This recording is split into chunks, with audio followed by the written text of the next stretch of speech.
Question है missing number का। यहाँ पर प्रश्न में तीन आकृतियां दी हुई है, आप देख सकते हो।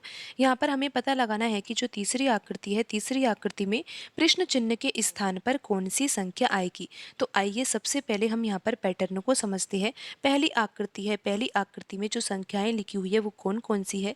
3 लिखा हुआ है, 2 लिखा हुआ है, 7 लिखा हुआ है और यहाँ पर 4 लिखा हुआ है। और इन चारों संख्याओं के बीच में लिखी हुई संख्या 4 है। तो सोचने का तरीका ये होना चाहिए कि यहाँ पर जो ये चार संख्याएं हैं ना, कौन कौन सी, 3, 2, 7, 4, इन चारों संख्याओं के द्वारा हम किस प्रकार बीच में लिखी हुई संख्या 4 को प्राप्त कर सकते हैं। तो इसके लिए हम यहाँ पर कौन सा पैटर्न लगाने जा रहे हैं। हम इन चारों संख्याओं को जोड़ रहे हैं और देखते हैं कि यहाँ पर योगफल कितना आएगा। 4 + 7 + 2 + 3। तो इन चारों संख्याओं का योगफल कितना आएगा, 16 आएगा। अब यहाँ पर बीच में लिखी हुई संख्या तो 4 है, तो 16 से 4 को कैसे प्राप्त किया जाएगा। अगर 16 में हम 4 से भाग देंगे ना, तो यहाँ पर भागफल कितना आ जाएगा, 4 आ जाएगा। और यहाँ पर बीच में लिखी हुई संख्या 4 है। लेकिन आपको यहाँ पर ये ध्यान रखना है कि हमने यहाँ पर 4 से भाग क्यों दिया, क्योंकि यहाँ पर ये 4 संख्याएं थी और 4 संख्याओं को जोड़ा गया था, तो यहाँ पर योगफल आया था। तो योगफल में हमने भाग किसका दिया है, 4 का भाग दिया है, जिससे कि यहाँ पर भागफल कितना आ गया है, 4 आ गया है। अब हम यही पैटर्न यहाँ पर दूसरी आकृति में जो संख्याएं लिखी हुई है ना, इन संख्याओं में यही पैटर्न लगाकर देखते हैं और ये देखेंगे कि यहाँ पर 6 आ भी रहा है या नहीं। तो यहाँ पर संख्या कौन सी लिखी हुई है, यहाँ पर 5 संख्याएं हैं। कौन कौन सी, 1 है और यहाँ पर 8 है, 7 है, यहाँ पर 9 है और यहाँ पर लिखा हुआ है 5। तो इन पांचों संख्याओं को हम जोड़कर देखते हैं कि यहाँ पर योगफल कितना आएगा। तो 8 है, 7 है, 9 है, 5 है और यहाँ पर 1 है। तो इन पांचों संख्याओं को अगर जोड़ा जाता है तो यहाँ पर योगफल कितना आएगा। 8 और 7 कितना होगा, 15।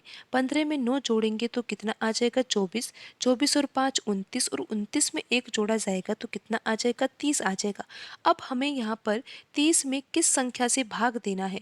यहाँ पर हमने 4 से भाग इसलिए दिया था क्योंकि यहाँ पर 4 संख्याओं को जोड़ा गया था। तो यहाँ पर हम 5 संख्या को जोड़ रहे हैं, तो यहाँ पर हमें योगफल में 5 का ही भाग देना होगा। तो जब हम 30 में 5 से भाग देंगे ना, तो यहाँ पर भागफल 6 आएगा। और आप ये देख ही सकते हो कि यहाँ पर बीच में लिखी हुई संख्या 6 है।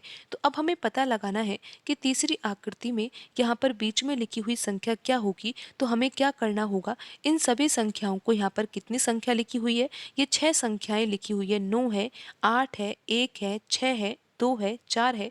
तो इन 6 संख्याओं को हमें जोड़ना है। तो जो भी योगफल यहाँ पर आएगा ना, उसमें 6 का ही भाग देना होगा, क्योंकि यहाँ पर संख्या कितनी है, 6 संख्या है। तो आइए अब हम इन संख्याओं को जोड़कर देखते हैं कि कितना आ रहा है। 9 लिखा हुआ है, फिर यहाँ पर 8 लिखा हुआ है, 1 लिखा हुआ है, यहाँ पर 6 है, यहाँ पर 2 है और यहाँ पर लिखा हुआ है 4। तो इन 6 संख्याओं का योगफल कितना होगा। 9 और 8 17 होगा, 17 और 1 18, 18 में 6 जोड़ेंगे तो 24, 24 और 2 कितना होगा, 26, और 26 में 4 जोड़ा जाएगा तो कितना आएगा, 30 आएगा। तो यहाँ पर योगफल कितना आ रहा है, 30 आ रहा है। और योगफल में हम किस संख्या से भाग देंगे, जितनी संख्याओं को हमने यहाँ पर जोड़ा है। तो यहाँ पर ये 6 संख्याएं थी, तो यहाँ पर हम 6 का ही भाग देंगे। तो 30 में अगर 6 का भाग दिया जाएगा ना, तो यहाँ पर भागफल कितना आएगा, 5 आएगा। तो यहाँ पर प्रश्न चिन्ह के स्थान पर कौन सी संख्या आएगी, संख्या यहाँ पर 5 आएगी और ऑप्शन ए यहाँ पर सही होगा।